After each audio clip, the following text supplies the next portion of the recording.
교원 수필의 요건 윤재찬. 수필은 인간아이다. 인간의 심정 나상을 자신만의 감성으로 그려내는 한 폼의 수제다. 한편의 수필에는 자신의 철학과 자유, 현재와 과거의 행적, 미래를 예시하기 위해 독자와의 공감대를 형성할 수 있는 메시지가 담겨 있어야 한다. 지금까지 수필작법에 대한 논의는 계속 이어져 왔다. 항상 갑론을박이 끊이지 않았지만 한마디로 정의할 수 있는 좋은 수필의 요건은 적절한 예시를 들어 독자와의 거리를 좁히는 것이다. 수필은 홀로서기가 아니라 함께 나누는 것이다. 사회 속에 속한 사회인으로서 시대의 허리를 받치는 중추로 작가적 소명감이 있어야 한다. 시대를 외면한 그러한 천상의 은풍웅을 이며 궤도를 잃어버린 놀이공원의 위기부로 전락한다. 수필은 글 속에 저절로 녹아드는 자신의 분명한 철학, 그레이 일관성 있게 흐르는 주제의식이 담겨 있어야 한다. 주제의식은 논설이나 흥계조의 식설화법이 아니라 정서가 흥건하게 배어있는 음유여야 한다. 그러기 위해 작가는 항상 시대를 꿰뚫는 해안과 통찰력이 필요하다. 시대를 외면한 글은 더 이상 설 자리가 없다. 작가는 항상 세상을 향해 눈과 귀를 열어놓는 자세를 견지해야 한다. 예전에는 옳다고 생각한 가치가 더 이상 진실이 되지 못하고 그 반대일 수 있는 것이 시대의 흐름이다. 그 흐름을 간파하며 복찬적인 시각으로 사물을 바라보는 가운데 나만의 신선한 것을 찾아내는 것이 중요하다. 세상을 읽는 눈은 열린 사고에서 나온다. 수필의 주제는 제한되지 않고 무엇이나 그 대상을 삼을 수 있으며 소재 또한 다양하다. 무엇이든 담을 수 있지만 때에 따라서는 표현 상시에 적절한 한 취미를 채택해야 한다. 시대 감각을 무시한 채 단순한 과거 회상이나 나의 일상에서 벗어나지 못하게 되면 그 글은 객관성을 잃게 된다. 수필은 나를 통한 우리의 고찰이고 과거를 비춘 미래의 통로이다. 시계축과 끊임없이 양쪽으로 흔들리지만 지지점을 갖고 있는 것처럼 세상을 보편적 기준으로 보려면 흔들리지 않는 주관이 있어야 한다. 세상을 긍정적으로 바라보는 시각이 무엇보다 필요하다. 컵에 물이 반쯤 담겨 있을 때 반밖에 남지 않았다고 조급해하는 것과 아직 반이나 남아있다고 생각하는 것은 하늘과 땅만큼의 차이가 있다. 사회를 어둡게 하는 소식보다 숨겨진 미담이 많다는 것을 수용할 수 있는 따뜻한 시선이 작품 속에 자연스럽게 스며들어야 한다. 평소 관심이 있는 분야에 대한 지식 축적과 소양을 기르는 데 힘써야 한다. 작가는 넓고 고르게 알아야 한다. 많은 것을 알아야 적절하게 글을 조립할 수 있다. 세상은 창하의 수식관대보다는 창호의 수평관계로 이루어져 있다. 자칫 잣대를 잘못되어 위에서 내려다보는 글이 되면 자기 것이로 흐르게 되고 지나치게 겸손하면 자기 비하로 여겨진다. 작가와 독자가 어깨를 나대고 함께 어울려 춤을 추는 흥겨운 춤소리처럼 수필은 같은 눈높이에서 내려다보는 또 다른 세상을 끼라고 할 수 있다. 조금 거칠더라도 분명하게 자기 색깔을 나타낼 수 있는 글이 환영받는다. 차별성이 있는 소재로 글감을 다루고 남과 다른 목소리로 말할 줄 알아야 한다. 소재를 선택할 때도 자신의 일상에만 머물게 되면 직상하기 쉽다. 누구나 경험하는 일들이지만 나만의 시각으로 세상을 읽어내고 그 흐름을 정확하게 표현하려는 다양한 경험과 창의적인 상상력이 필요하다. 문학은 상상력의 폭만큼 감동이 증폭한다. 허구와 상상의 구분은 이미 논의할 가치도 없다. 객관적 사실을 뒤집는 거짓말을 하라는 것이 아니다. 상상의 나래를 펼쳐 행복한 비전을 제시할 수 있어야 한다. 수필은 개인이 겪은 사실에 가감없는 전달이 아니다. 작가의 상상력에 의해 생산되는 창의적 문학 장르이기 때문이다. 수필은 단락의 문화이다. 중요한 것은 문장이다. 작가는 거치지 않고 가볍지 않으며 한쪽으로 치우치거나 튀지 않는 문장을 만들기 위해 끊임없이 훈련해야 한다.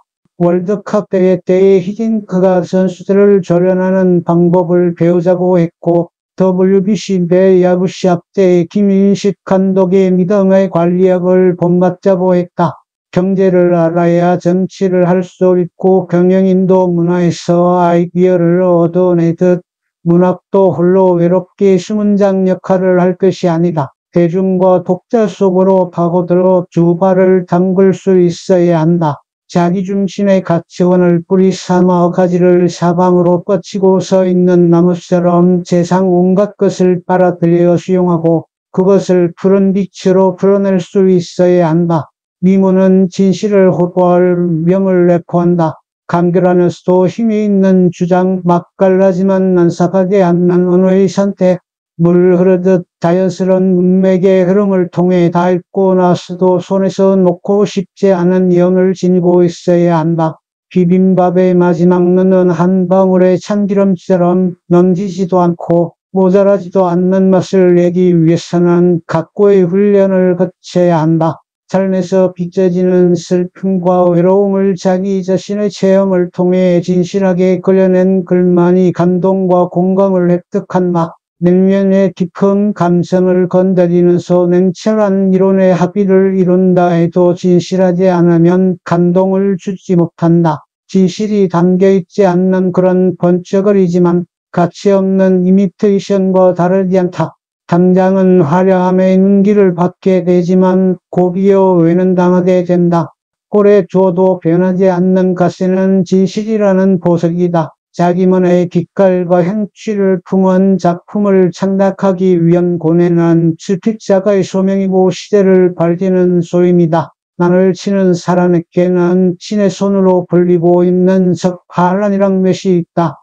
흥선대원군이 난을 음란하게 걸렸다 해서 그의 호를 따라 석파란으로 불리고 있는 이 기법은 자란 30년, 우란 30년의 각고의 세월을 거쳐야 비로소 도달할 수 있는 경지라고 한다. 한평생을 바쳐야 이룰 수 있는 경지였기에 범인은 감히 도전할 엄두도 내지 못하는 삼전지매의 기법이다. 난잎이 3번 자연스럽게 휘어져 들어가는 모습을 붓으로 묘사해야 하는데 중요한 것은 마음에 욕심이 있으면 도달할 수 없다는 점이다.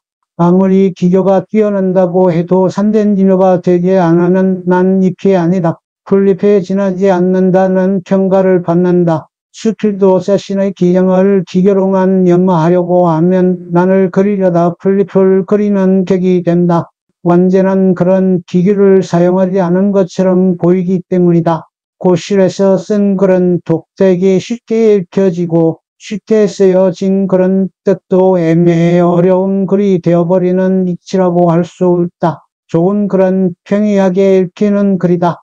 현학적인 수사와 자신도 이해하지 못하는 관념들을 거르지 않은 채 쏟아놓은 글은 밤에 쓴 연애편이처럼 조악하고 애상으로 흐르게 된다. 수필은 객관적인 입증을 거쳐 명확함으로 고정되어야 하고 뜻이 애매하지 않아야 되며 일관된 주장으로 촌철살인의 명폐함을 담고 있어야 한다.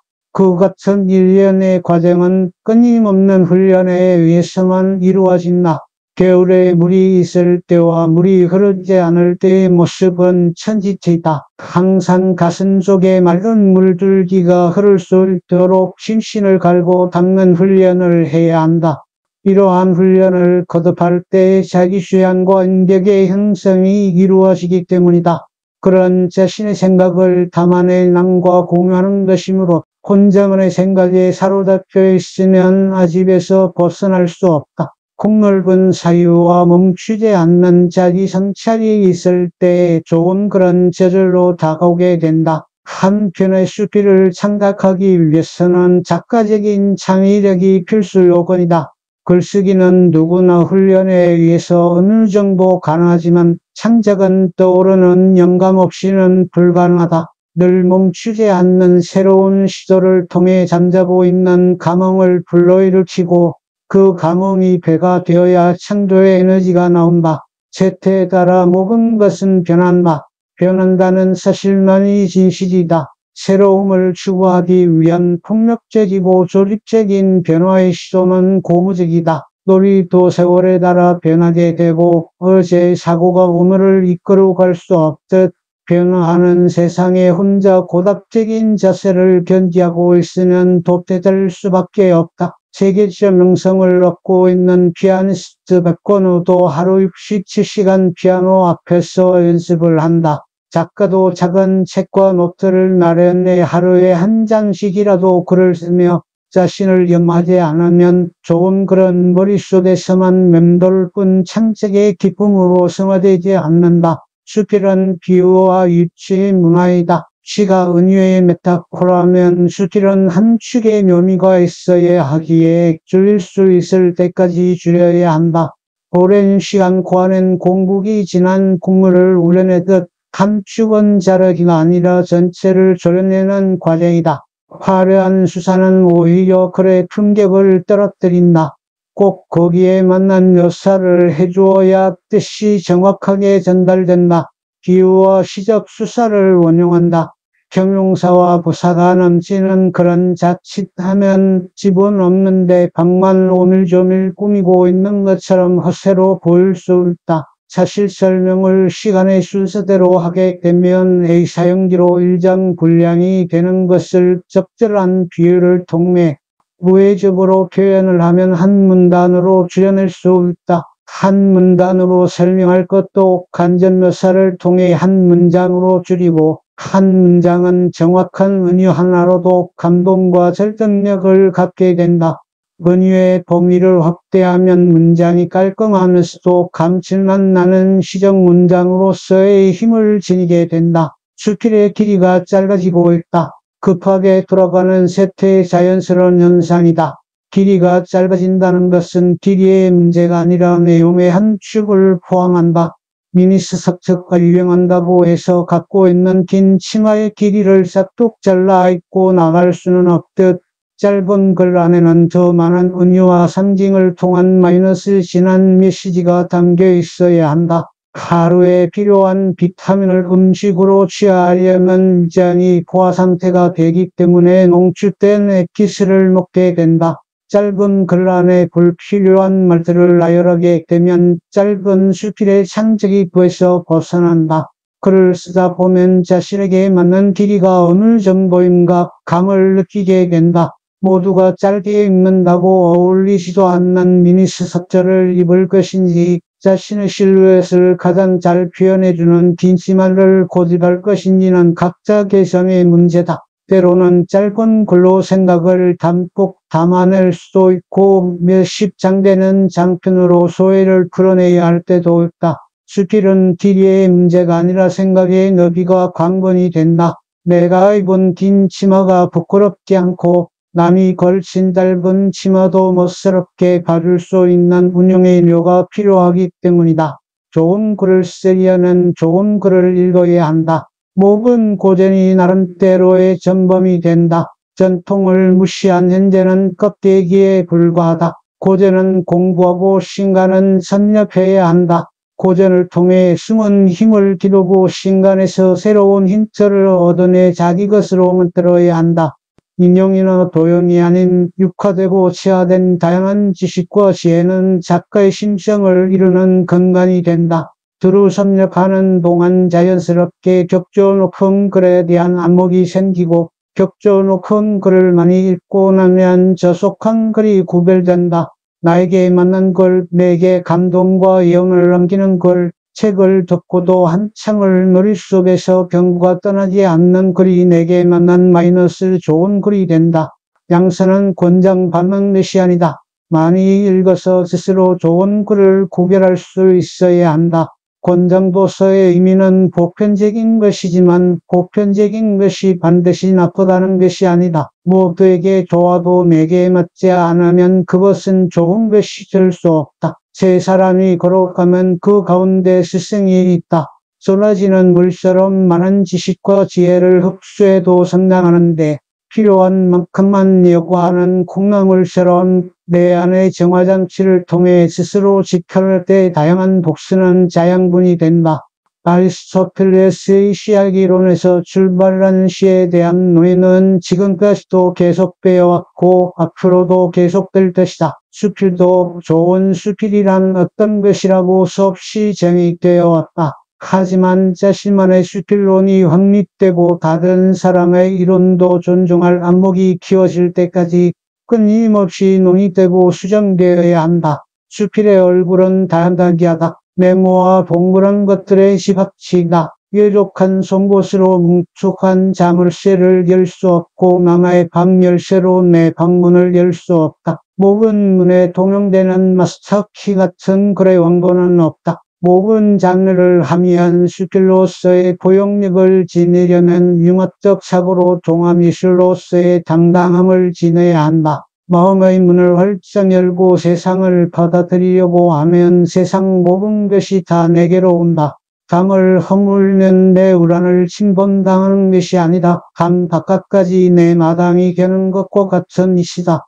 혼자서 살 수 없는 것처럼 글도 남의 이론을 수용함으로써 더 풍성한 글 세계를 이룰 수 있다. 자기 주견이 있는 사람일수록 남의 주장을 인정할 줄 안다. 그것이 그 사람의 교양이고 인격이다. 변화하는 것은 발제다. 긍정적이고 적극적인 자세로 옳다고 생각하는 길을 밀고 나가 새로운 나만의 글 세계를 열어가야 한다. 진실을 잃지 않는 발제력 변화의 모색은 수필가가 추구해야 할 진정한 호리즘이다. 좋은 수필에 관한 완성은 없다. 완성을 향해 가는 노력이 있을 뿐이다.